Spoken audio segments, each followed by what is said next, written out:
Email to lwaterstone@lakeviewhs.net. From nprice@lakeviewhs.net. Subject: Lakeview High bi-monthly newspaper. Special feature submission. Hi, Leanne.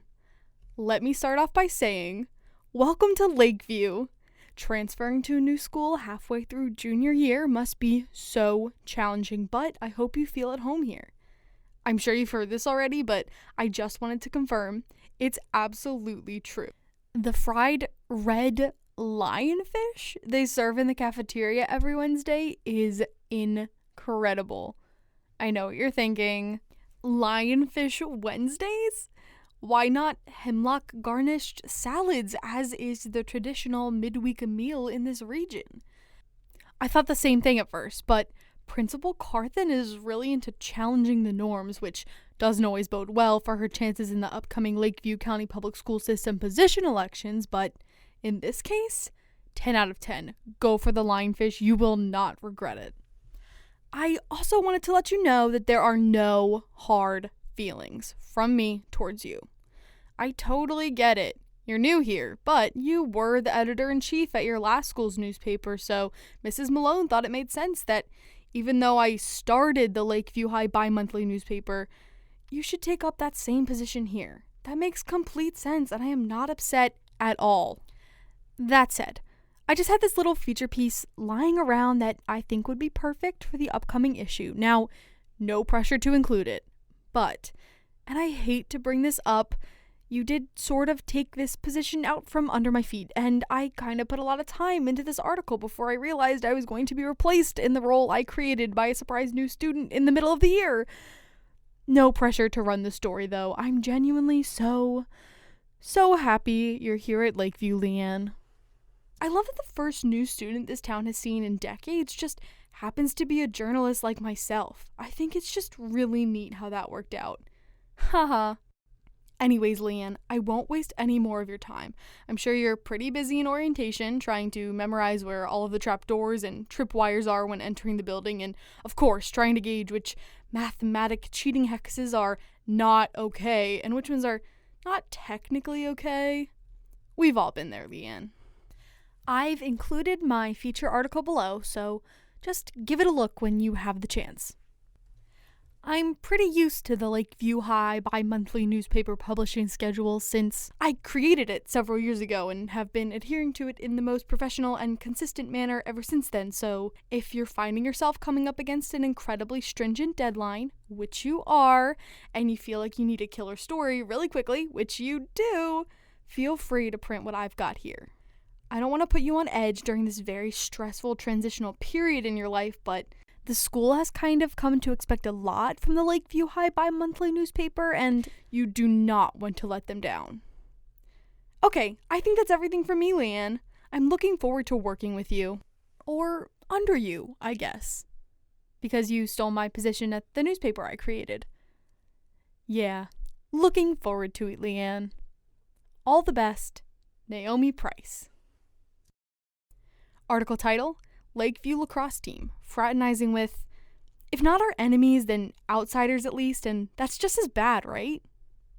By Naomi Price, former Lakeview High bi-weekly newspaper editor-in-chief. Lakeview, I rode my bike out to the forest behind the speedway. Not the expanding forest that's developing out by the trailer park, but the forest where we all see flashing pink and green lights most nights when there's a full moon. I wasn't there for the lights. It wasn't a full moon anyway, and frankly, some mysteries should stay mysteries. But I did have a feeling that something strange was going on.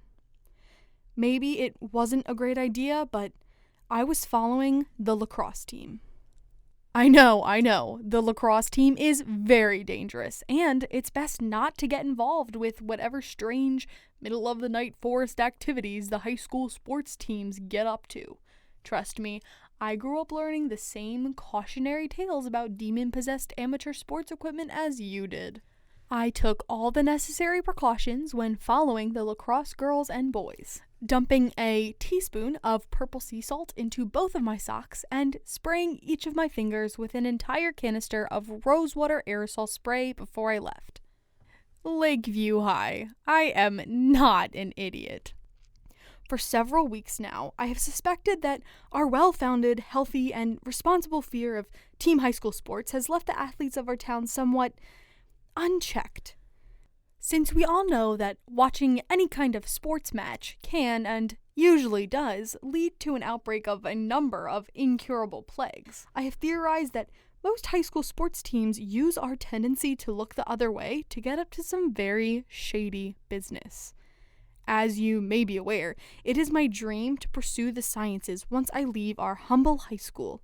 And if there's one thing I've learned from the secret science club meetings held bi-weekly in Mrs. Malone's chemical supply closet, it's that much of science is based in observation. So I saw the lacrosse team leaving school grounds, headed towards the woods behind the speedway, and I took it upon myself to observe. Lakeview, what I saw was concerning. Of course, I was careful to avert my eyes if anyone started tossing a ball around or playfully jogging to, of course, protect myself from any nasty plagues, but I did manage to get a pretty clear view of what was going on. The lacrosse team left the school by themselves, but met up in the woods behind the speedway with a group of 3 figures, possibly human-shaped, though it was difficult to tell from the distance I was understandably keeping. The figures were wearing long, white lab coats, which were completely devoid of mud despite this insane rain we've been having. Now, figures, potentially human or otherwise, in pristine white lab coats are not in themselves a bad thing, but come on, Lakeview. As someone who wants to go into the sciences, I know a thing or two about lab coats, and as I have derived from a number of science fiction films, I can assure you they're rarely a good thing. The rest of the rendezvous was a bit hard to make out. After the lacrosse team conversed for a few minutes with the 3 figures, I believe the group of them, lacrosse team and lab-coated figures alike, began playing a game of lacrosse, and I didn't want a chance catching anything, so I made my way back to the speedway.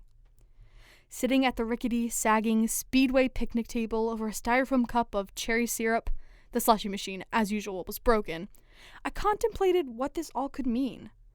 Listen, Lakeview, I know us non-athletes have had our differences with the lacrosse team and all sports teams that have ever existed within this town, but the lacrosse players are still part of us, part of our community, and allow me to editorialize for a moment, I can't help but feel betrayed at their blatant willingness to converse and play sports with a group of 3 potentially human figures in spotless white lab coats. Who were those figures? And what were they doing in the woods behind the speedway where the flashing pink and green lights show up nearly every full moon? And most importantly, Lakeview, what is the nature of their relationship with our beloved, treacherous lacrosse players? Associating with outsiders is a dangerous game, Lakeview. It sends a bold message. I mean, we all know the procedures for associating with newcomers.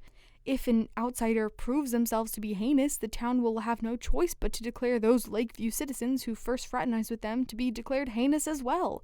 And we all know where being declared heinous gets you in this town. The petting zoo mole rats are always hungry, Lakeview. Always.